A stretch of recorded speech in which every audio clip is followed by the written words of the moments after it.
আসসালামু আলাইকুম। বাংলাদেশের নিকৃষ্টতম স্বৈরাচারী ফ্যাসিবাদী শক্তি আওয়ামী লীগ নিষিদ্ধের আলোচনা যখন বিভিন্ন মহলে উঠতে শুরু করেছে, ঠিক তখনই বাংলাদেশের সবচেয়ে বৃহৎ দল বিএনপি এটার বিরোধিতা করেছে এবং একই পথে হাঁটা শুরু করেছে বাংলাদেশ জামায়াত ইসলামী। বাংলাদেশ জামায়াত ইসলামীর সেক্রেটারি জেনারেল মিয়া গোলাম পরোয়ার গতকালকে একটা বক্তব্যে তিনি বলেছেন, কোন রাজনৈতিক দল নিষিদ্ধের পক্ষে নয় জামাত। বুঝলাম কোন রাজনৈতিক দল নিষিদ্ধের পক্ষে আপনারা না, কিন্তু বাংলাদেশ আওয়ামী লীগ কি রাজনৈতিক দলের মধ্যে পড়ে? যারা গণহত্যা চালিয়েছে, যারা 2000-এর উপর ভাইকে হত্যা করেছে, হাজার হাজার মানুষ অন্ধ হয়েছে, পঙ্গুত্ব বরণ করেছে, তারপরে এই দলকে আপনারা রাজনৈতিক দল হিসেবে বিবেচনা করেন? আমি ব্যক্তিগতভাবে এই আওয়ামী লীগকে রাজনৈতিক দল হিসাবে বিবেচনা করি না। এখন আহ, উনি কি বলেছেন সেই বিষয়টা একটু পড়ছি। জামাতে ইসলামী কোন রাজনৈতিক দলকে নিষিদ্ধের পক্ষে নয় বলে জানিয়েছে দলটির সেক্রেটারি জেনারেল মিয়া গোলাম পরোয়ার। তিনি বলেন, 5ই আগস্টের 4 দিন আগে জামাতকে নিষিদ্ধ করা হয়েছিল, তারপর 4 দিনও টিকতে পারেনি আওয়ামী লীগ ও ছাত্রলীগ। জনরসে পড়ে দেশ ছেড়ে ভারতে পালাতে বাধ্য হয়েছে শেখ হাসিনা ও তার আত্মীয় স্বজন। তার বিচার জনগণই করবে, তারা নির্বাচনে আসতে পারবে কিনা সেটি জনগণের উপর নির্ভর করবে।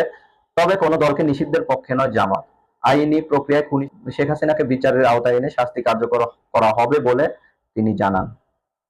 এখানে তিনি বলার চেষ্টা করেছে যে কোন দলকে নিষিদ্ধের পক্ষে নয় জামাত, কারণ স্বৈরাচারী আওয়ামী লীগ 5ই আগস্টের 4 দিন আগে জামাত ইসলামকে নিষিদ্ধ করেছিল, এই জন্য টিকতে পারেনি।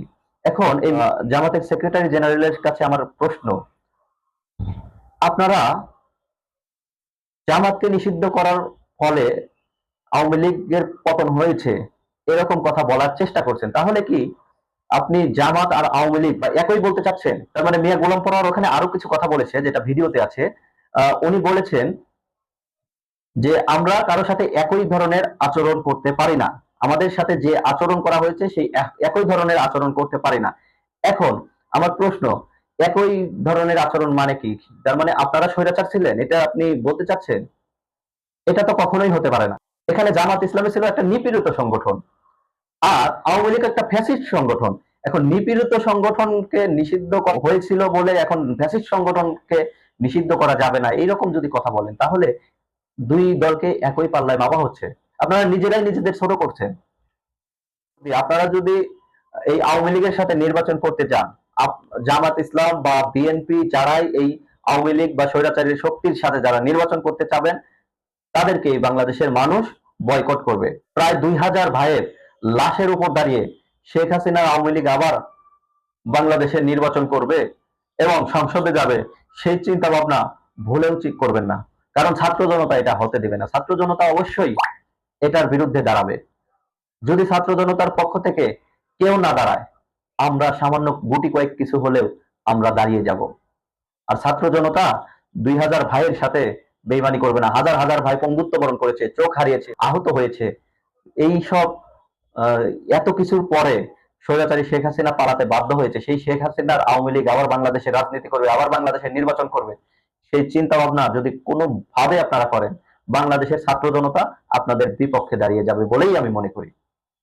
তাই ছাত্র জনতাকে বলবো, বিএনপি বা জামাত যারাই আওয়ামী লীগের সাথে কোয়ালিশন করতে যাবে, যারাই আওয়ামী লীগকে পুনর্বাসন করতে যাবে, যারাই আওয়ামী লীগের সাথে নির্বাচন করতে যাবে, বাংলাদেশের ছাত্র জনতার সর্বপ্রথম কাজ হবে এই শক্তির বিরুদ্ধে, এদের বিরুদ্ধে দাঁড়িয়ে যাওয়া। এছাড়া আমাদের কোনো উপায় নেই। কারণ আওয়ামী লীগ বাংলাদেশ থেকে পালিয়ে গেছে, আওয়ামী লীগ যাতে বাংলাদেশে আর ফিরতে না পারে, এটাই ছাত্র জনতার চাওয়া। যতদিন পর্যন্ত বিচার কার্য না হবে বাংলাদেশের বুকে, এই আওয়ামী লীগ নির্বাচন করতে পারবে না। আওয়ামী লীগ নিষিদ্ধ করতে হবে, এই দাবি অবশ্যই ছাত্র জনতার পক্ষ থেকে তুলতে হবে। আর যদি না তুলতে পারি, তাহলে আমাদের শহীদ ভাইদের সাথে বেইমানি করা হবে বলেই আমি মনে করি। ভালো থাকবেন সবাই। আসসালামু আলাইকুম।